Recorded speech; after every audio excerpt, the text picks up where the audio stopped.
नमस्कार मित्रांनो, मी डॉक्टर संदीप नेमाणी पुन्हा एकदा आलो आहे तुमच्या भेटीसाठी आपल्या यूट्यूब चॅनलवरती. आणि आज एक नवीन विषय घेऊन आलो आहे आणि आजचा विषय आहे अप्लास्टिक अनिमिया.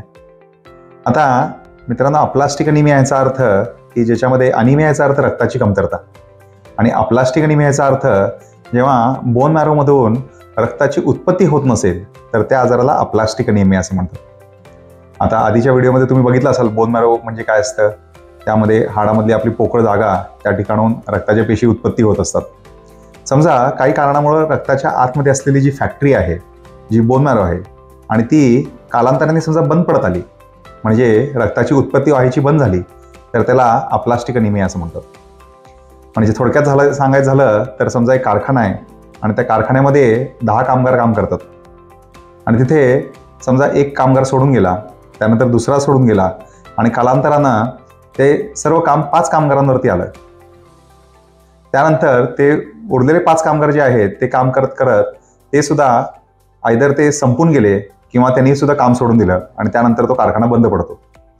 त्या पद्धतीनं बोन मॅरो सुद्धा एक कारखाना आहे आणि ज्यामध्ये स्टेमसेल म्हणजे बीजपेशी असते. त्याच्यापासून बाकी रक्तपेशी, प्लेटलेट, हिमोग्लोबिन म्हणजे लाल पेशी आणि पांढऱ्या पेशी तयार होत असतात. आता ह्या पेशी तयार करत असताना समजा काही कारणामुळं समजा हा स्टेमसेलचा जो व्हॉल्यूम आहे बोन मॅरोच्या आतमधला तो हळूहळू करून कमी व्हायला लागला आणि कमी कमी होत एक अशी वेळ येते की ज्या ठिकाणी स्टेमसेल फार एकदम कमी प्रमाणात होतात किंवा ते नष्ट होतात आणि त्यावेळेस काहीच रक्ताच्या पेशी बोन मॅरोमधून तयार होत नाहीत आणि ह्या आजाराला अप्लास्टिक अनिमिया असं म्हणतात.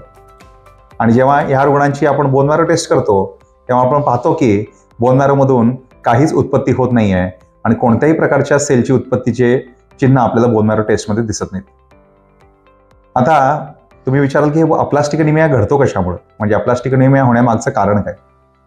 आता अप्लास्टिक अनिमिया होण्यामागं असं सगळ्या पेशंटमध्ये काही कारण सापडेल असं गरजेचं नाही आहे आणि म्हणून त्याला इडिओपॅथिक म्हणजे काही कारण नसताना अप्लास्टिक अनिमिया झालं असं म्हणतात. पण काही वेळा जर वय लहान असेल, म्हणजे तरुण वयामध्ये समजा अप्लास्टिक अनिमिया झाला असेल, जसं की 10 वर्षाच्या खाली, 15 वर्षाच्या खाली अप्लास्टिक अनिमिया असेल, तर त्यामध्ये काही वेळा inherited bone marrow failure syndrome ह्याचा अर्थ अनुवांशिकरित्या ते अप्लास्टिक अनिमिया असू शकतं आणि त्याच्या काही चाचण्या आपण जेनेटिक चाचण्या करून आपण कन्फर्म करतो की ते अनुवांशिक अप्लास्टिक अनिमिया आहे का. त्याचं प्रमुख कारण जे म्हणतो त्याला फॅनकनी अनिमिया असं म्हणतात. आणि वय जास्त झालेल्या लोकांमध्ये किंवा इतरत्र लहान मुलांमध्ये सुद्धा ज्यांच्यामध्ये अनुवांशिक कारणं आपल्याला सापडली नाहीत, अशा लोकांमध्ये आणि काही कारणं असू शकतात ज्याच्यामुळे स्टेमसेल फॉल्ट निर्माण होतो हाडामध्ये. त्याच्यामध्ये एक प्रमुख कारण म्हणजे पीएनएच नावाचा आजार जर का पॉझिटिव्ह असेल तर त्या लोकांना अप्लास्टिक अनिमिया होण्याचं शक्यता जास्त असते. त्याच्यानंतर बऱ्याच वेळा आपण म्हणतो की जे पेस्टिसाइड्स असतील किंवा औषध फवारणी वगैरे केली जाते शेतांमध्ये आणि त्याच्यासाठी योग्य प्रिकॉशन्स वगैरे समजा घेतले नाही तर आम्ही बघतो की त्या लोकांमध्ये सुद्धा अप्लास्टिक अनिमियाचं प्रमाण थोडंसं नॉर्मल पॉप्युलेशनपेक्षा जास्त दिसून येतं. पण एक्झॅक्ट कारण ते असेल असं आपण प्रूव्ह करू शकत नाही. त्यानंतर काही लोकांमध्ये समजा कावीळ झाली असेल आणि कावीळनंतर एक 3-4 महिन्यानंतर समजा रक्ताच्या पेशी कमी झाल्या तर त्यांना कावीळनंतरचा अप्लास्टिक अनिमिया असू शकतो. तर अशा काही कारणांमुळे अप्लास्टिक अनिमिया होतो, पण प्रत्येक वेळा कारण सापडेलच हे काही कंपल्सरी नाही. आता अप्लास्टिक अनिमिया झाल्यानंतर जर का ते अप्लास्टिक अनिमिया अनुवांशिक कारणांमुळे असेल आणि लहान वयामध्ये असेल आणि अनुवांशिक कारणांमुळे असेल तर त्याला औषध उपचाराने फारसा फायदा होत नाही आणि अशा रुग्णांना बोन मॅरो प्रत्यारोपण म्हणजे बोन मॅरो ट्रान्सप्लांटेशन करावं लागतं. आता बोन मॅरो प्रत्यारोपण काय असतं हे माझ्या आधीच्या व्हिडिओमध्ये तुम्ही डिटेल बघू शकता. त्याची लिंक मी माझ्या कमेंट सेक्शनमध्ये शेअर करेन. आता जो दुसरा अप्लास्टिक अनिमिया आहे जो की आयदर पीएनएचमुळे असेल किंवा काही कारण नसताना झालेला अप्लास्टिक अनिमिया जो आहे, त्या अप्लास्टिक अनिमियामध्ये जर वय लहान असेल म्हणजे 40-45 वर्षापर्यंत जर का वय असेल तर आपण पहिली चॉईस जी ट्रीटमेंट जी आहे ती पुन्हा बोन मॅरो प्रत्यारोपण म्हणजे बोन मॅरो चेंज करणे. कारण की ही फॅक्टरी तर बंद झालेली आहे.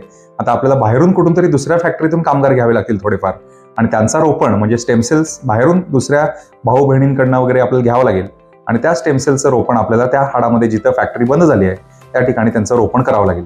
तरच आपल्याला नव्यानं फॅक्टरी ती पुन्हा चालू करता येईल आणि रुग्णाचा जीव वाचवता येईल. तर सगळ्यात प्रामुख्यानं जर तरुण वय असेल तर आपण बोन मॅरो प्रत्यारोपण ही सगळ्यात महत्त्वाची अप्लास्टिक अनिमियासाठी ट्रीटमेंट आहे.